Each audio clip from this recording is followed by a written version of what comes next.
મારું નામ ઉપાસના પ્રિયાંક પટેલ છે. હું સુરતમાં રહું છું અને હું એક બિઝનેસ વુમન છું. અમે ડ્રીમ ચાર્ટમાં ટ્વિન્સ બેબીના અને દીકરા દીકરીના ફોટા મૂક્યા હતા અને અમારે ટ્વિન્સ બેબી આવ્યા અને દીકરો દીકરી જ આવ્યા.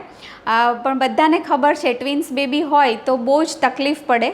બટ અમે ગર્લ સંસ્કાર કોર્સ કર્યો હતો, એના લીધે અમને હેન્ડલ કરવામાં બહુ સારું પડ્યું. નોર્મલ બધા બાળકો બહાર લઈ જઈએ આપણે એ ટાઈમે ઘણું તોફાન કરતા હોય, હેરાન કરતા હોય, પણ અમારા બાળકો એટલા હેરાન નથી કરતા, સહેજે હેરાન નહીં. અને એની સાથે સાથે ત્યાં પર બીજા એક બે બેબી એવા હતા એજના, પણ એ લોકોએ બહુ ધમાચકડી મચાવી, તોફાન કર્યા અને રોયા, કજ્જો કર્યો, પણ અમારા બાળક નથી, એમાંથી કશું નથી કરતા એમ. થ્રુ આઉટ પ્રેગ્નન્સી મારી તબિયત પણ ખૂબ સારી રહી, કોઈ તકલીફ થઈ નથી.